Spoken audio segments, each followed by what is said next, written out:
Hi there, welcome to the latest episode of my 10-minute moan. And the topic of this 10-minute moan is looking at some odd information that actually connects Rwanda and its government to the atrocities at Southport. Now, doesn't that sound like a weird statement, right? But it appears to be true. Now, I say appear because the source I'm getting the information from, I don't know who it is. It's a Rwandan news outlet of some description. So this is nothing but a claim at this point. But it is something that I will be investigating further, and I would like to think I'm not the only person. So I'll just read out this statement that I was sent, which was published online on the 3rd of August on a website called Rwanda News Online. And I was sent this by a friend in the real world actually, not a cyber friend, who was part of a discussion on Twitter yesterday and today about this very topic and sent it to me.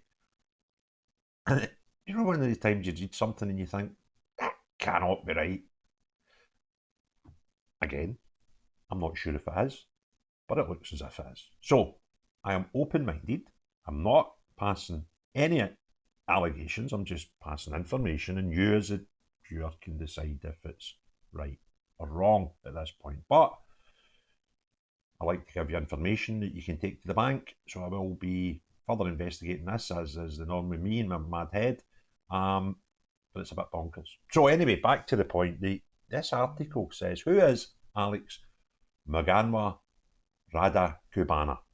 And his their terms, not mine, the butcher of Southport. And they say, if Alex Muganwa Radakubana had been the son of a Hutu, what would have been the news headlines in Kabana's mouthpiece tabloids? Now, Kagame, he is the political leader in Rwanda, and I know I'm not a very expert in Rwandan politics. I'd probably struggle to point to Rwanda on a map, but he is the leader of the government, the president, and he's one of these guys that's had remarkable success at the polls, where his last 3 or 4 victories to become the president, I've seen him win by 90 to 100% vote share. Okay? So anyway, back to the story. So they're asking what would be the headlines. And this guy, as they say, mouthpiece tabloids in Rwanda. I don't know if that's true or not. I've never bought a Rwandan paper in my life. If Axel had been a Hutu.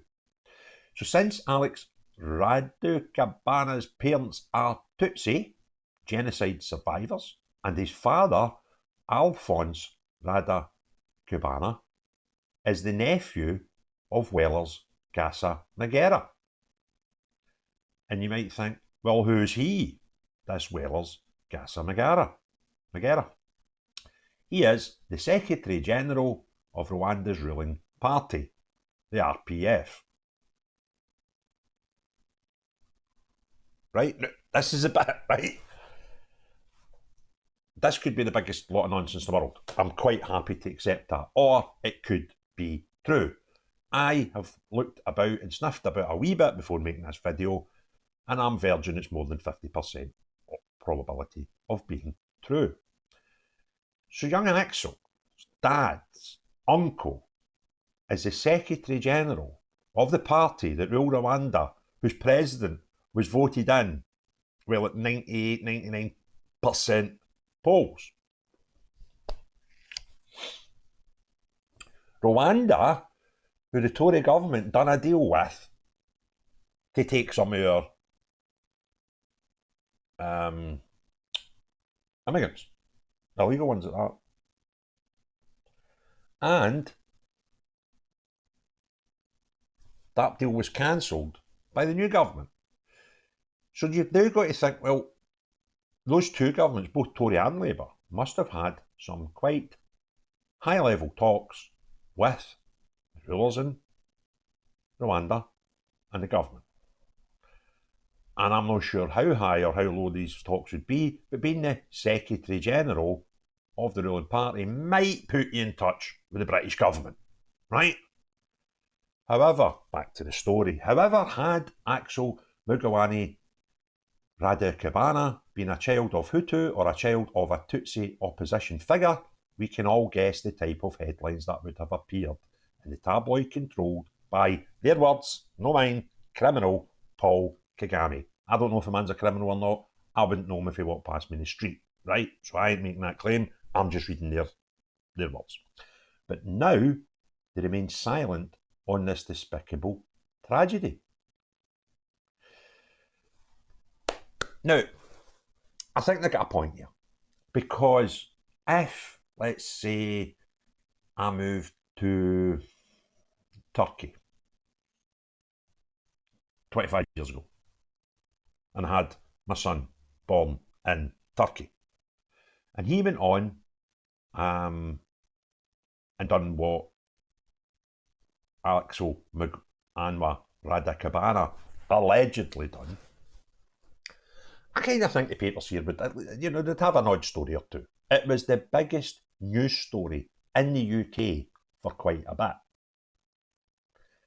And I would imagine it would have been covered in quite a lot of foreign news outlets, especially one where his family came from. However, these people at this website are suggesting there has been zero coverage by the national press in Rwanda. Now, I'm not suggesting anything here. I'm not suggesting that somehow our government may or may not have had any contact with Rwanda on the topic. But this Secretary General of the ruling party in Rwanda, his nephew's son, you get where I'm going here without saying it? It's just a bit weird. There's something else that I forgot about yesterday when I made a video about this. I've only made one on it since we found out that there was terror manuals in the guy's bedroom. It's the timing of this. Now, I did touch on it yesterday that the timing, if it was last week, could have had a bit, ridiculous consequences, because obviously Friday, Tommy Robinson went to jail, Saturday was a big protest, Monday he was sentenced to 18 months, the news comes out on Tuesday, right? If that news had come out earlier, that might have been slightly different response at the big protest in London, right? But something else that I've just considered today, the UK budget today. What's everybody talking about? Me included. Here I am telling you about a follow-up story to this thing, because this information about the terror thing came out yesterday. Now, I'm trying to watch my words, right? Because, I kind of like being free, right? And I think it's more and more evident each day as time goes by that in Britain, even when you tell the truth, you can go to jail. When you consider the amount of people that were arrested for spreading misinformation that turned out to be right. Think about that for a minute. We've got people currently in jail for spreading misinformation about the Southport case back in July that turned out yesterday was true. So you kind of think, I'm no use reporting stuff to the public and indeed want to stand as an MSP at Holyrood if I'm in the jail, right? So I'm not going to stop reporting things. I'm not going to stop pushing the truth. I might just be a wee bit more cute about what I say, with a wee eye on what might happen to me going forward. Because I'm quite sure I'm talking about a lot of things that some people are quite uncomfortable with, and I make no apology for that. I like making people in power feel uncomfortable. It's kind of what I do. And it's kind of what I will do if the good people of Scotland get in enough numbers and support me politically and put me into Holyrood. I will make people feel uncomfortable because I'm a nosy bugger. And when I see something that doesn't really make sense, I dig and I dig and I dig a wee bit more. And folk in Scotland, there's a promise you can take to the bank. If you guys vote me in as an MSP, do the exact same in Hollywood. If you enjoyed the video, please give it a thumbs up. If you've not already done so, please hit the subscribe and notification button. Give me your comments below. Love to hear folks' views on this topic and the video. But most importantly of all, unless you're the type of people in government, in our judiciary system, in our police forces, and in our media who don't want to be honest with the good people of the United Kingdom, not you, but everyone else, have a great day. Cheerio, bye now.